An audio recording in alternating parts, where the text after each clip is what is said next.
चलिए इस वीडियो को बिना देर के शुरू करते हैं। सवाल है, एक वस्तु का क्रय मूल्य 250 रुपये है और इसे 10% हानि पर बेची गई तो उसका विक्रय मूल्य ज्ञात करें। तो इस प्रकार के सवाल को हल करने के लिए इसमें हम लोग सबसे पहले देखेंगे जो मान दिया हुआ है उसे हम लोग लिख लेंगे।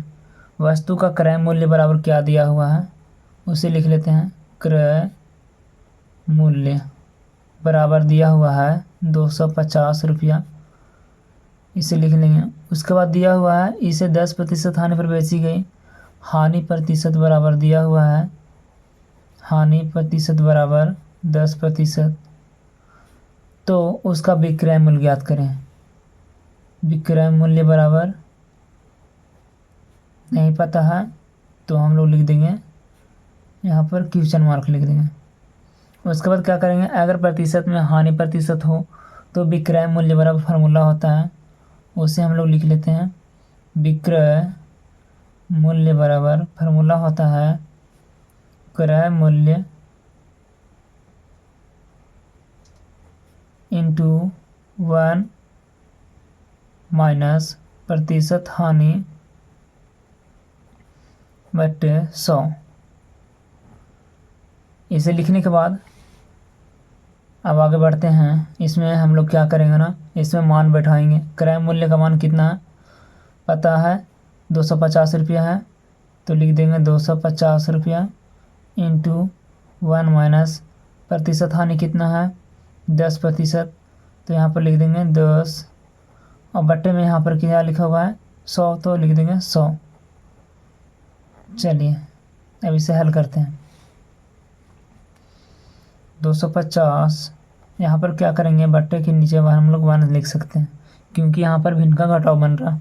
तो क्या करेंगे, 100 और 1 का एलसीएम लेंगे तो यह आएगा 100। 1 से 100 में भाग देंगे तो 100 आएगा। भागफल तो 100 से गुना करेंगे ऊपर में 1 से तो 100 आएगा माइनस 10 और बटे 100। 250 यहाँ से इंटू को हटा देंगे, गुना हो जाएगा। 100 में से 10 को घटाएंगे 90 और यहाँ पर बट्टे के नीचे क्या बचेगा 100।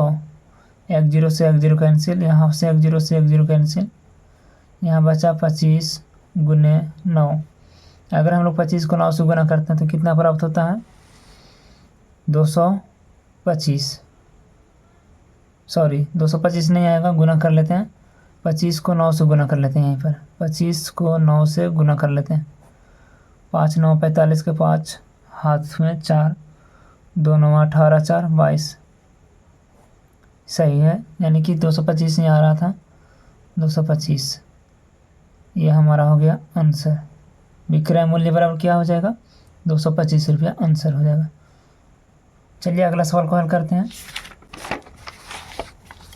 तो अगला सवाल है, यहाँ पर देखिएगा ध्यान से। 40 रुपये में खरीदी हुई वस्तु कितने रुपये में बेची जाए कि 25% लाभ हो। यानी कि 40 रुपये में कोई वस्तु को खरीदा गया है और उस वस्तु को कितनी रुपये में बेच दिया जाए कि 25% लाभ हो। तो इस प्रकार के सवाल को बनाने के लिए क्या करेंगे, सबसे पहले खरीदा गया है 40 रुपये में, तो क्रय मूल्य बराबर क्या हो जाएगा, क्रय मूल्य का मान हो जाएगा 40 रुपये। इसे लिख देंगे। लिखने के बाद देखेंगे इसमें क्या दिया हुआ है 25% लाभ, यानी लाभ प्रतिशत बराबर फार्मूला क्या होगा, फार्मूला नहीं लगाएंगे, लाभ प्रतिशत का मान क्या होगा 25%। उसके बाद क्या करेंगे कि लिखा हुआ है इसमें कि कितनी रुपये में बेची जाए, तो यानी कि क्रय मूल्य का मान हम लोग को ज्ञात करना है। सॉरी क्रय मूल्य का नहीं, विक्रय मूल्य का। विक्रय मूल्य, चलिए विक्रय मूल्य बराबर फार्मूला क्या होता है उससे हम लोग लिख लेते हैं। सबसे पहले नीचे विक्रय मूल्य बराबर, विक्रय मूल्य बराबर क्या होता है, क्रय मूल्य इंटू 1 प्लस, अगर लाभ प्रतिशत हो तो 1 प्लस प्रतिशत लाभ बटे 100।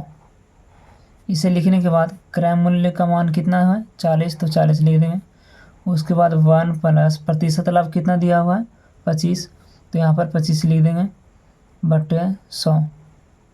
अब इसे हम हल करते हैं। 1 के नीचे हम लोग 1 लिख देंगे क्योंकि यहाँ पर भी का जोड़ बनेगा। चलिए, तो यहाँ पर 40 इंटू 1 और 100 का एलसीएम 100 होगा। तो यहाँ पास कितना आ जाएगा, 1 से 100 में भाग लगाएंगे तो उस भागफल 100 से गुना करेंगे ऊपर, तो 100 प्लस 100 से 100 में भाग देंगे हर में हर से, तो एक आएगा 25 को 1 से गुना करेंगे 25। यहाँ पर देखिए 40 इंटू को हटाने के बाद गुना प्राप्त होगा, 100 को 25 में जोड़ेंगे तो 125 बट्टे नीचे 100 है तो 100 लिख देंगे। अब यहाँ पर हम लोग क्या करेंगे, 1 0 से 1 0 कैंसिल कर लेंगे। उसके बाद यहाँ पर और कुछ कटेगा, यानी कि कट रहा है, काट सकते हैं। 2 पच्चे 10 और 25 पच्चे 125। अब यहाँ लिख लेते हैं 4 गुना 25 बट्टे 2 बच रहा, 2 से 4 2 बार में कटेगा, 2 दूना 4। चलिए, तो इसे क्या करेंगे, यहाँ पर ऊपर कुछ नहीं तो 2 बच्चा और यहाँ पर 25 बच्चा, इसे दोनों को गुना कर देते हैं, 25 दूना 50, यानी हमारा विक्रय मूल्य बराबर क्या आंसर होगा, 50 रुपया।